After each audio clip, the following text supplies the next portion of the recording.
Good morning. This is Faith in Our Hometown, brought to you as a community service and sponsored by Mercy Hospital, Joplin.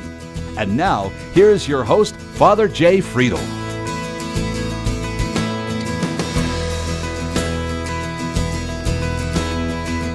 Well, happy Palm or Passion Sunday to all of you out there in TV land. It is so good to be back with you. I know many of you have noticed that I've been gone for a few weeks, and my great thanks to my friend Aaron Brown from over at St. Paul's, who kind of filled in for me during the hiatus.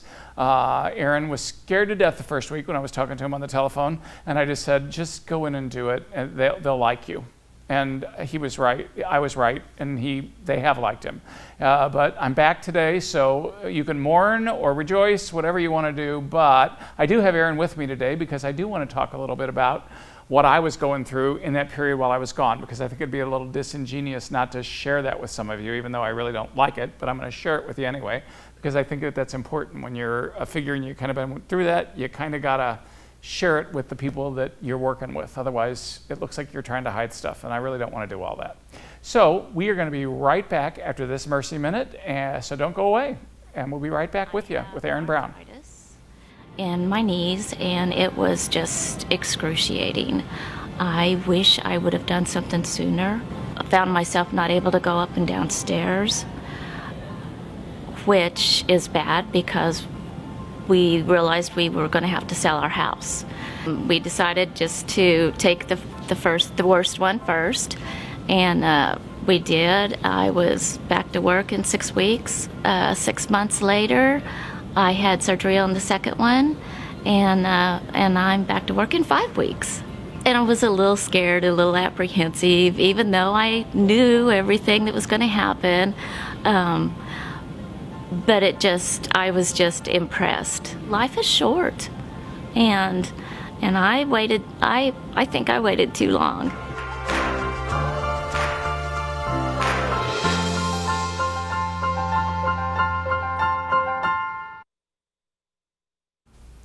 Well, we were just laughing during the break because that first word there, excruciating, is actually about, coming from the cross. From the cross. And so excruciating was definitely an adjective. And I'm going to say that it matched my experience while I was gone. Mm-hmm. So Aaron, first let me again say thank you for filling in for us those weeks that I was gone. I had an absolute blast. You nailed it. I was so nervous that first time. I was just in a panic almost, but between the crew here and the guests that you all had arranged, it was a blast. I had an absolute blast. I'm glad. So just thank you for keeping things going and keeping those fires burning on the home front and doing the show for us for those weeks. But you had quite a journey. Oh, Lord, I did have a journey. Well, first, you're getting ready to have one too. So let's talk a little bit about yours briefly, and then we'll talk about mine, because mine was, Right. You two are getting ready to go on a journey. I am. So, as a United Methodist, I serve at the discretion of a bishop, like you do. Yeah. And part of my ordination vow was to say, I will go where I'm sent. And United Methodists from way back have this tradition of being itinerant, which means, we're on the move. We're meant to be on the move to share the good news of who Jesus is with as many people as possible. So I just happen to have been appointed. We're appointed 1 year at a time. I happen to be appointed 1 year at a time, 26 consecutive times here in Joplin. Wow. So this makes me feel like a rank amateur. How long have you been here? 15. Oh my gosh, yeah, you got a long ways to go. Wow. But 26 years, so, and to get the call in January that I was going to be moving, and that the bishop had a place where he felt like I needed to be at this time in my ministry. He's like, all right, here we go. It wasn't something I was looking for, but, and I am grieving. I tell you what, even today and yesterday, I find myself just grieving, but at the same time, and almost in the same breath, I find myself very excited about a new adventure. So it's kind of strange how we live between tensions sometimes, of in this case, in grief and of anticipation. And well, and we're going to be like that for those of us, again, in Christian tradition, celebrating Palm or Passion Sunday today. We're singing Hosanna today, and yet on next Friday, we're going to be saying Crucify Him. And so Hosanna means save us, right? Yeah, well, it's just, it's kind of an amazing thing to laud Him in one breath and crucify Him in the next, but that is part of this human experience that we all share. It is, yeah. So yes, it's not that I really want to talk about this, but I'm afraid that if any viewers hear about it in another venue, then it's going to look like I've been dishonest or tried to cover something up. It's best to bring everything out to the light, I think. Well, and that's exactly what happened. So I'll just tell a little capsule story, and then you can ask some questions about it, because they're probably the same questions that all of our viewers have, about the experience or whatever. But for those of you who are not aware, on December the 12th, right before my evening mass at St. Peter's, I received a text from someone who I've known for many years. And I texted him to congratulate him on the events in the life of their family. I had talked to one of his siblings earlier in the day, and sent out a couple of congratulatory texts, and I received something fine from the one sibling, and then from him I received this text that said, "I don't want to talk to you ever again, and here's the reason why. A couple years ago when you were in my home for this gathering, you touched my son inappropriately." And he said, later on he went on to say, "I've forgiven you, whatever, but I don't want you anywhere near my family again." And I'm like, okay. First of all, I couldn't breathe for a little while. Yeah. And then when I finally, so I had to have mass. I used to have I used to have associates. I could have gotten somebody to come over and do it, but I couldn't. Had to do it. I mean, I just had to, I just had to go through. And I got finished, and people were looking at me going, "Something's wrong. What's wrong with you?" And I'm just like, I can't talk about it right now. I will. But I will later. Yeah. Okay. So, at any rate, there were a few things I noticed in that moment, and that was, first of all, that if I was really a danger to kids, I shouldn't be around them. Okay. So here's this accusation. If from my vantage point, it wasn't true, but that particular parent thought that it was true. So what do? So I serve on our diocesan review board, and so we're the ones that actually have to look at all this stuff when these things occur. So I knew what the process was. I knew what we were going to have to go through. I immediately called the bishop and his vicar general and said, "You've got to get down here. You've got to put me on administrative leave. You've got to do this," because I said, "We've got to report this, and we've got to have an investigation done." And you did that immediately. You didn't wait. No, that was that same night. I just said it had to happen. I think that says a lot about you, and especially because you're operating under quite a dark cloud already in what the Roman Catholic Church has been through. Right, and that's the reason why I know all this stuff. Is basically I've been trying to help fix it for a long time. So, so all kinds of things started to happen. Of course, they did have to put me immediately on administrative leave. I left that night, so they didn't get, the bishop and the vicar didn't get down here until midnight. So this happened at 5:15. I called them at 6:30, 6:30, 6:45, whatever, and they made it here by midnight. And traveling from where? Well, the bishop would have been they'd have been in Springfield and Billings. Okay, so they were, they had to travel in and tell me what and so we, they had to deliver the letter that officially placed me on leave because we had to because the Catholic Church has operated under this cloud, because we messed up so many things about so much about these things in the past, we have to immediately turn it over to law enforcement. We immediately have to turn over to Child Protective Services. We have to immediately do all that because we can't judge it ourselves. If we tried to judge it ourselves, we used to do that before. And that's why nobody would believe us if we just didn't do it that way. You've got a process. Now, did the family call Family Protective Services? No. Basically, I think what the family wanted was for me to just stay away from them, okay? But because, and this is where the whole thing gets messy, I'm a mandated reporter. And as a mandated reporter, I've just now been handed an allegation of abuse. I had to hotline myself. So you made the call. I had to make the call. I made it the next day. I thought our child, I thought the bishop and our safe environment person were going to do it the next day. But then we talked about it the next morning and just said, well, why don't you make the first one and then I'll make the second one because we both are going to report it. And I'm like, oh, okay. So I made the phone call then. And it was a very strange phone call because I'm talking to the child protective people and she goes, wait a minute, are you telling me that this report is about yourself? And I'm like, yeah. She said, well, why would you do that? It doesn't happen normally that way? Well, that's what she was indicating. And I said, well, tell me what choice I had. I received the allegation. I'm a mandated reporter. Don't I have to report it, whether it's about me or not? And she said, oh my gosh, yeah. She said, well, I was sorry, I wasn't thinking about that, kind of thing. So I just had to. Probably doesn't happen that often.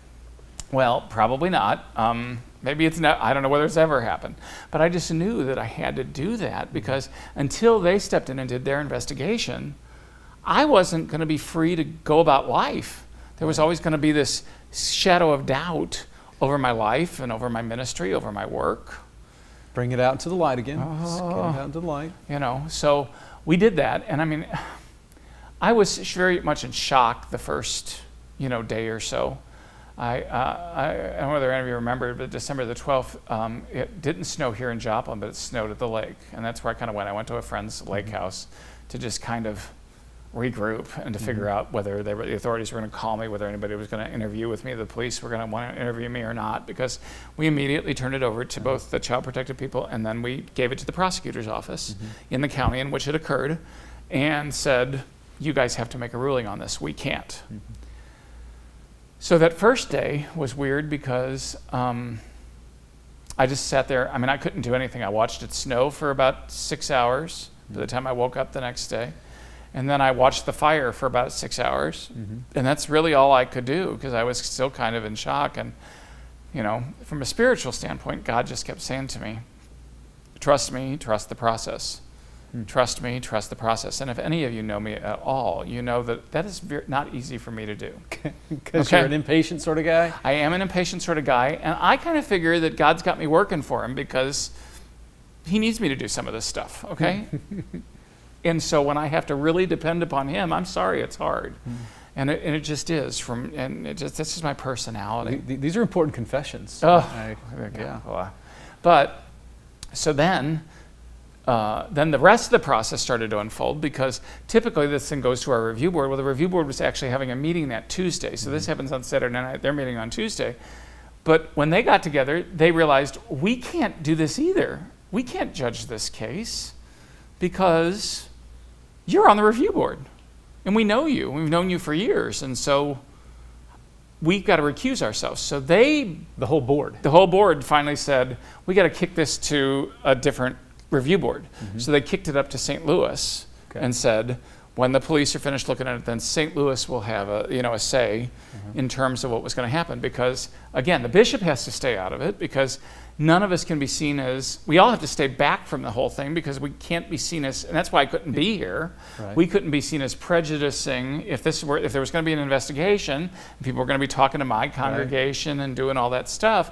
I can't be around coaching them and telling them what to say and doing all that stuff. So I had to step back from the process. The bishop has to step back from the process because he doesn't want to look. In the past, the bishops would try to silence people or change their story or do whatever, and our bishop was really good about this. He had to step back from the process too. And so, he could go and ask, he could go and meet with the family, but not try to change. I mean, the whole thing is just, it's very, once the process gets started, it goes through this, How long does that process normally take? How long did it take? Oh, well, I'm going to tell you that we've only ever restored and exonerated 2 people who've been accused because all the rest either admitted guilt or, there was more people came forward once it was announced and all that kind of good stuff. We've only ever had 2 that have been exonerated. The one case took 1.5 years. Mine, 9 weeks, thanks be to God. So at any rate, we're going to pick up with this right after a quick break. But don't go away. We're going to be right back. Thanks for sticking with us on this so pleasant topic today. You're watching Faith in Our Hometown on KSN TV, brought to you as a community service and sponsored by Mercy Hospital, Joplin.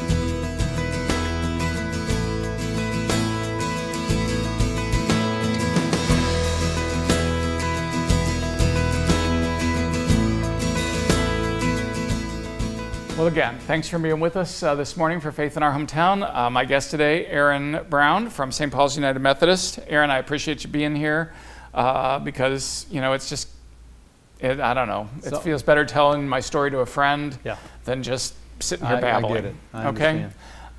So you asked right before the break how long those investigations can take. Well, like I said, the 2 priests that we've exonerated, one took 1.5 years because the prosecutor wouldn't sign off on it or whatever. So in my particular case, the prosecutor said that we can't do anything with this. There's not enough evidence.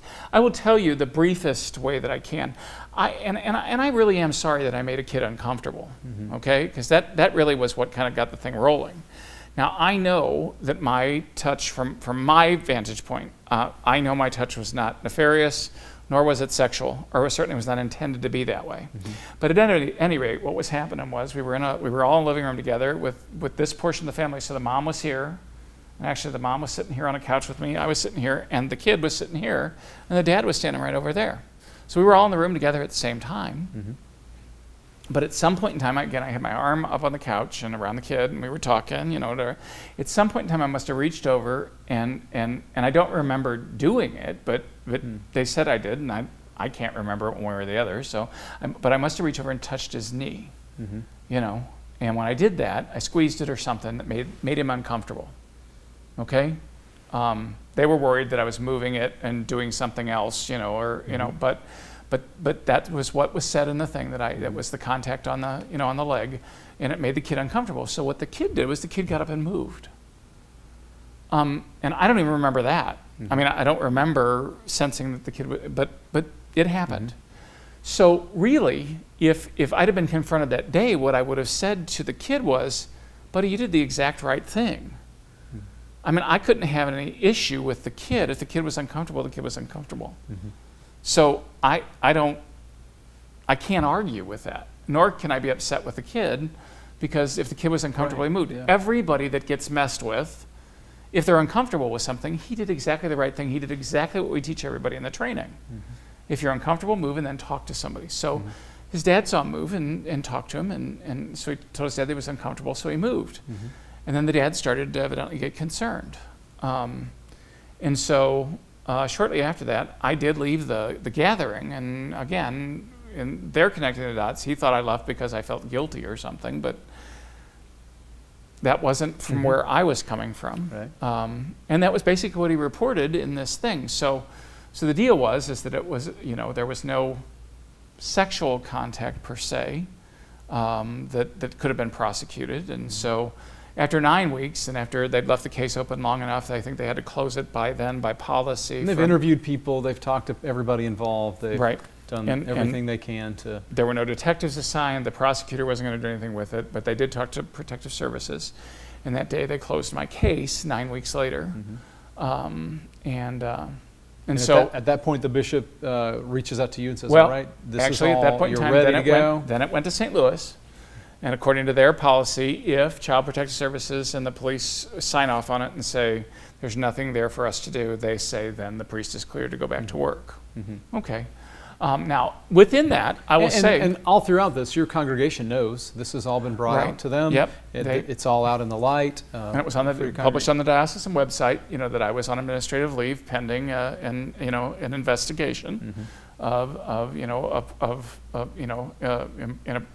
a boundary violation, as I think, I don't know how they phrased it. I just wasn't all there.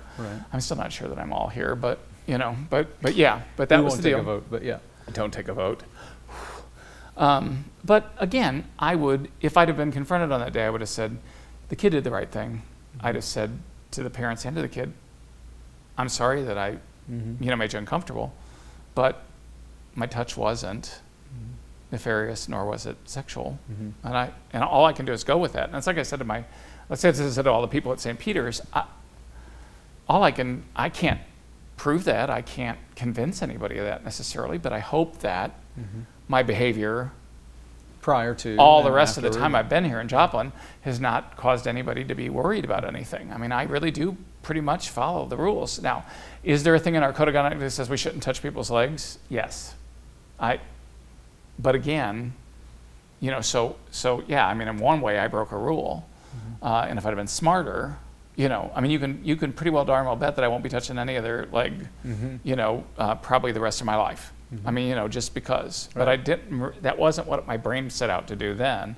It was just because I was reaching over and making a point, or something. I don't know. Yeah. But I mean, that was what happened. So So you know, my question. You asked me to ask you some questions. Yeah, so whatever people might be. You know, you have been cleared of all charges, not only in the legal system, but also through the Catholic system. So you've been restored to your right. position. That's why. Otherwise, I wouldn't be back at St. Peter's yet. Yeah, and you are, and you have been there for several weeks, a couple months now. Yeah. But my questions in all this really begin to say, so what have you learned through this incredibly difficult experience? About safe environment, I just think that what we're doing is working. Okay, that people. So the system is there. I think we've got to trust the process and we've got to trust the system.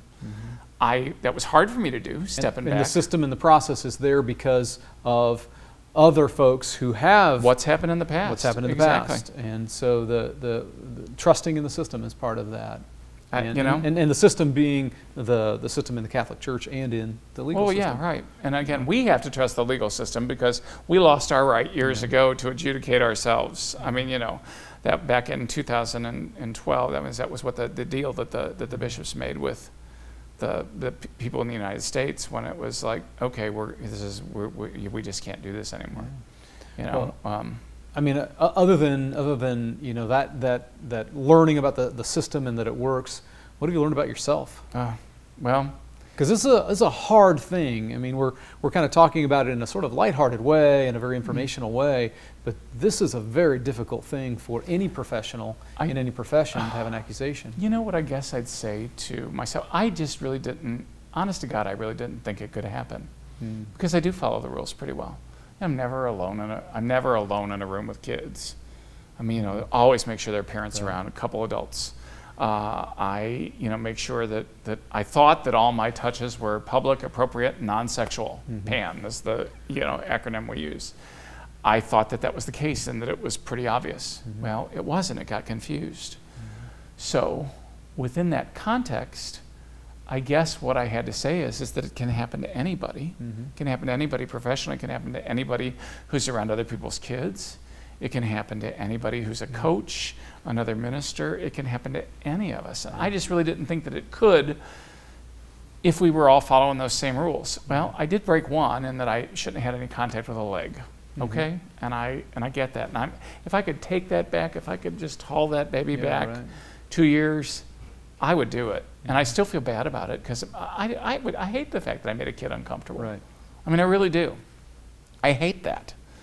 And I wish I could respond to the parents and I wish I could respond to the family and say, guys, I'm sorry. That certainly was not my intent. And I just need to look you in the eye and tell you that that wasn't sexual.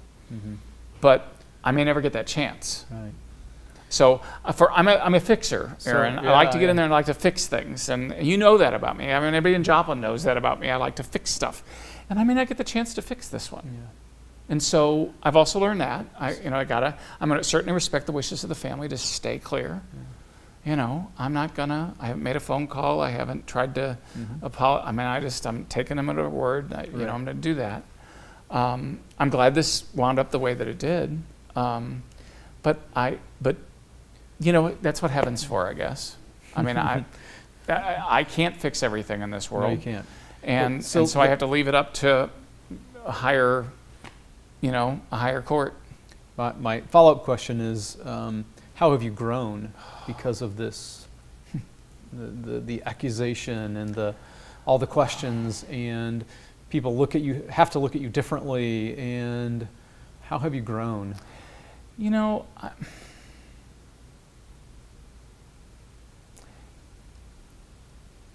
I'm used to being on my A game. And when you're suddenly knocked off your A game, you do start trying to, figure stuff out again from a different level. I guess how I've changed is, I guess I'm a little humbler. Because I just really never thought it could happen. I hope I'm a little softer around the edges in some ways, because I've cried a lot. Because I look at my life and what I love to do and what I think I'm supposed to be doing. And it almost wasn't there, you know. I mean, I guess I knew enough to know that it wasn't, that, you know, there were not real charges of abuse, but it was still bad enough. And I guess I've learned how to trust a little bit more.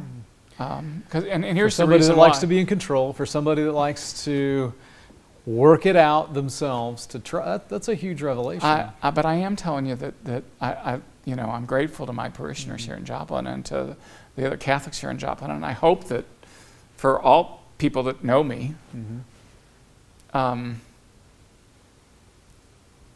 made a mistake, but I hope that my behavior the rest of the time still shows to everybody that I'm not dangerous or those things. One of the best things that a mom told me was, I don't want you to change the way you act around our kids. I don't want you to change the way you act around us. Yeah, you made a mistake and we're glad to hear it, and so let's just move on. I'm done with it. And I'm like, I hope that's true for everybody else.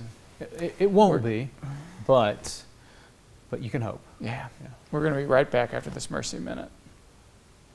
Blessings and greetings of mercy to you. My name is Anna Nichols. I am a Sister of Mercy and currently the leader of Heritage and Spirituality at Mercy International Association. I love the fact that sisters throughout time have gone where they have been called to go, and they have often picked up ministries that they never intended to pick up. 25 years ago, there were 22,000 Sisters of Mercy globally. Today we're down to about 6,200 with Sister Rock and some of the others. But despite the fact there are 6,500 or 6,200 sisters left, there is an amazing number of women and men of mercy who are working alongside us, and that continues to expand and expand, and for me that is incredibly exciting. So as far as National Catholic Sisters Week, I really look at the legacy that they have passed on and the fact that so many women, men, young people are living mercy today. That really is for me what's significant. Well, again, thanks for being with us on this Passion or Palm Sunday for us as Christians. My guest, Aaron Brown. Aaron, again, I'm grateful to you for being here with me today, just to kind of get things rolling again for me. Aaron asked me on the break, he said, my last question for you, and we didn't have time for it, was how do you deal and see God differently in this whole thing because of the experience? And I guess I'm going to tie that back to what we're celebrating today in terms of the cross. Sometimes the cross comes along, and if you're going to be human, the crosses are going to come our way. This was a cross for me. It was a cross for that family. None of us would have chosen this. But somehow we still got to, as people of faith, find God in the middle of it and trust that God's going to bring us through to the other side if we trust God's process. That's where we're at today as we do our faith journey and as we continue to look at what we celebrate this day and in this coming week as we come to Easter next week. So thanks again for joining us. Thanks again for listening. I appreciate you tuning in. Come back and join us again next week for Faith in Our Hometown. Thanks for watching. Faith in Our Hometown can be seen Sunday mornings at 6:30 and 9 a.m. on KSN. Brought to you as a community service and sponsored by Mercy Hospital, Joplin.